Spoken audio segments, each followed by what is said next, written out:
Hi, Alex Joyner here.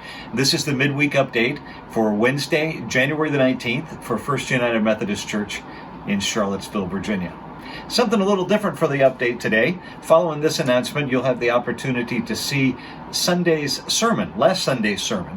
I didn't know whether we were going to be able to have in-person services because of the snowstorm over the weekend, so I went ahead and recorded the service on location at several sites around Charlottesville. So if you want to stick around and see that, I encourage you to do that, or maybe watch it again. We are unrolling a new vision over these 3 Sundays, last Sunday, the last 2 Sundays, and the one coming up, called Love the Whole City and Love the City Whole, starting right here.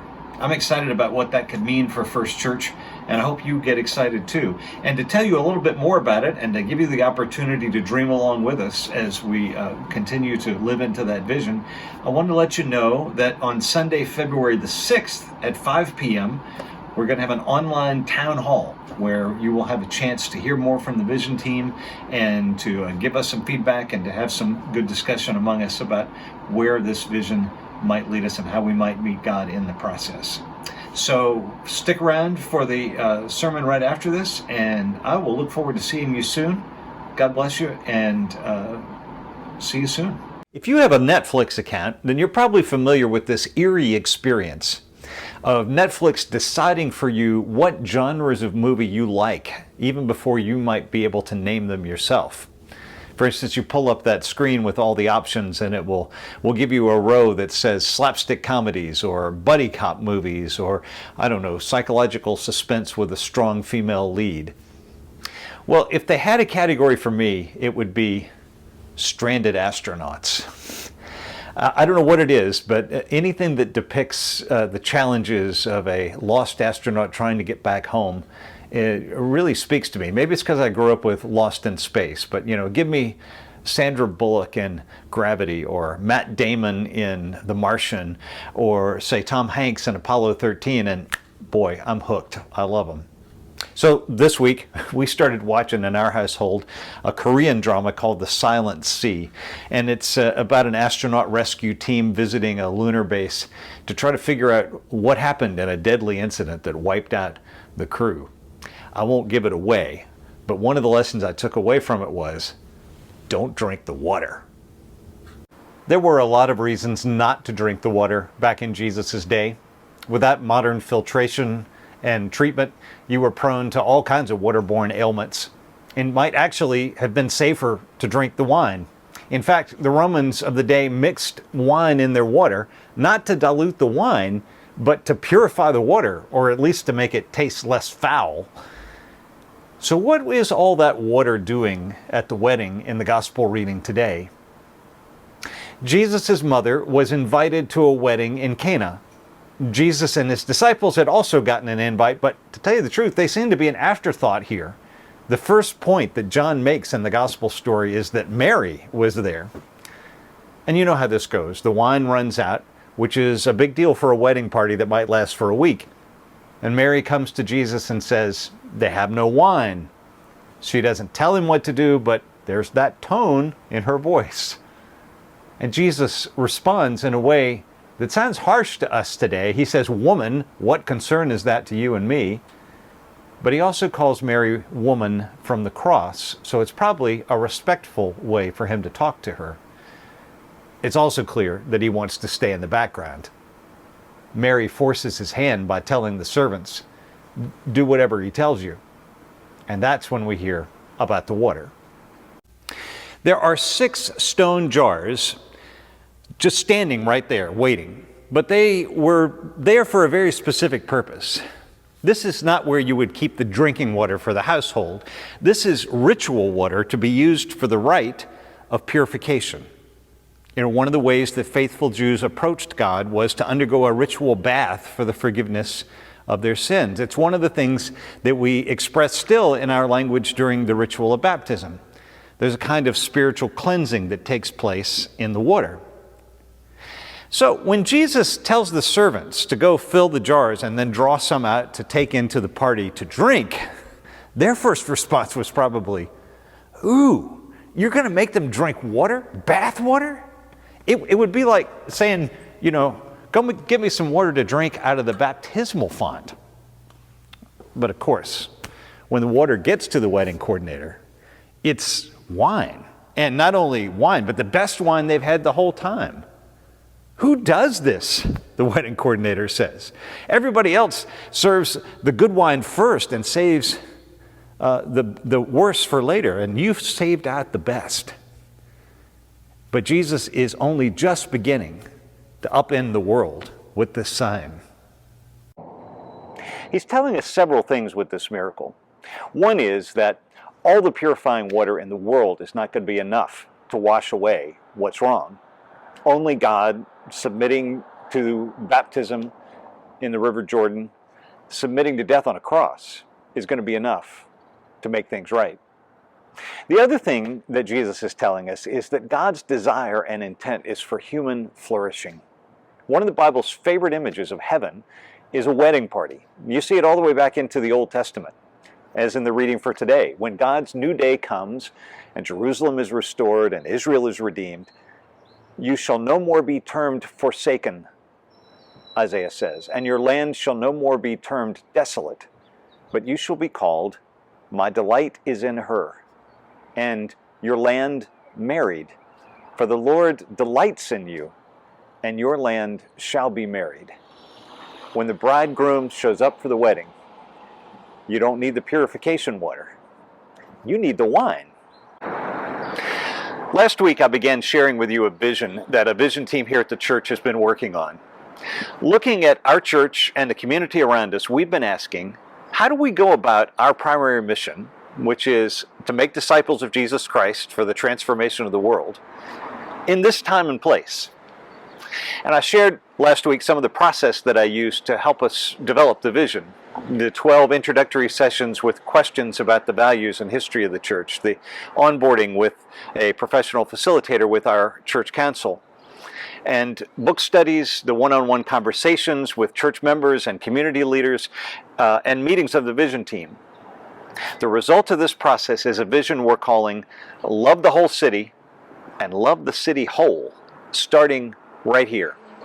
It's a vision of rededicating this park right here in front of the church as a place of community flourishing and healing, of building new partnerships with community groups and people here in the downtown area, of encouraging and supporting the arts community, of identifying the assets and the gifts of our neighborhood to address issues like homelessness, and to find our identity and mission as a church as we give ourselves to the place where we are. Last week I talked about the first part of that vision, which is loving the whole city.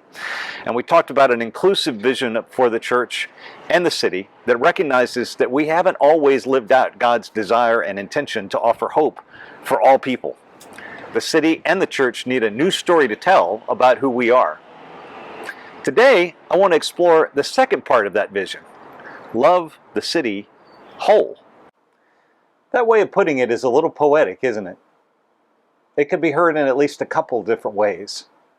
It could mean we love the idea of a city made whole. Like when John Lennon sings Imagine. It's a love song to a world that he'd like to see. Imagine no possessions, I wonder if you can, no need for greed or hunger. Or when Mercy Me sings I Can Only Imagine. There's that anticipation of being in the presence of God. When we read about the city of God in the book of Revelation, particularly at funerals, we love the idea of a place where God wipes away the tears from every eye and there's no more sickness or death. But there's another way to read this phrase. Wholeness comes through the action of loving. God operates in this world as love is offered, embodied, and received. Where there is injury, God's people can gather to love the city whole. We can be inspired by the vision of a utopia and a new heaven and a new earth, but that doesn't have to be a sentiment. It can be the way that we live in the here and now. When I found out that I was coming back to Charlottesville after 16 years away, I came for a visit with Pastor Gary, and I walked around the downtown, and I could feel how the city had changed. It wasn't just the park, although obviously what happened here in 2017 when groups that wanted to spread a message of hate showed up on the doorsteps of the church had an impact. It was the sense that something fundamental had changed. and the city was not sure what comes next. It was also the sense that the old stories about who we were didn't work anymore. Our old touchstones had changed. You can't talk about Thomas Jefferson the same way after you really come to grips with what Sally Hemings and the reality of enslavement at Monticello meant. So if the city's most famous former resident has changed, what does that say about who we are now? When I was here as a campus minister, I used to volunteer every year in October for the Ghost Walk sponsored by the Historical Society. As one of the hosts, I would dress up as a historical figure from Charlottesville's history, and all of us would stand in place as in character as people came on the tour, came by. I was usually Henry Benson. That was my corner right over there, one of the brothers who owned the Benson Brothers Auction House here at the number 0 building in Court Square. And if you look closely at that black strip between the windows there, you can sometimes see, if the light is right, you can still see the Benson name. What we always struggled with, however, was how to tell the story of that place, because, of course, it wasn't just an auction house.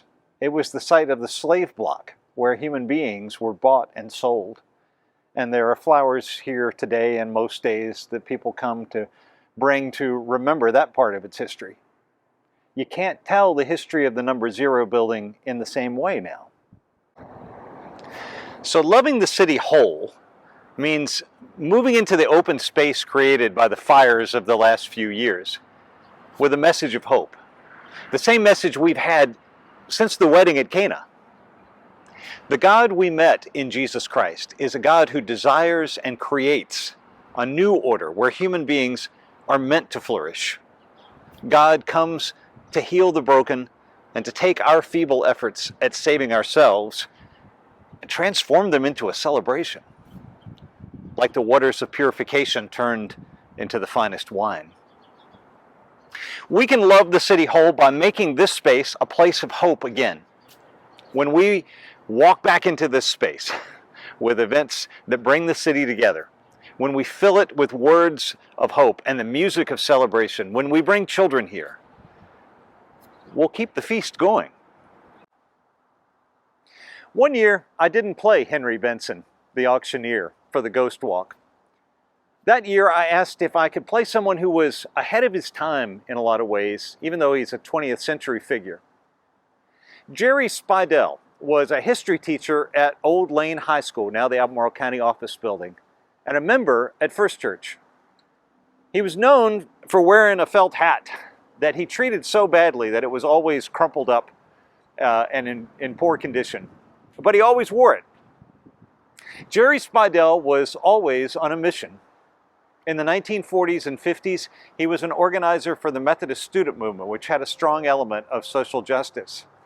He would gather UVA students around the piano at his home in Fry's Spring, and then following the singing, they would sit around and talk about the connection between faith and current events, like the civil rights movement that was going on at the time. He was organizer for the statewide Methodist student movement and held some of the first integrated conferences in the annual conference. And he fought massive resistance, was very opposed to that when that effort to stop integration shut down the public schools here in Charlottesville. He always urged students to stay up to date and was always pushing the Student Movement magazine on them.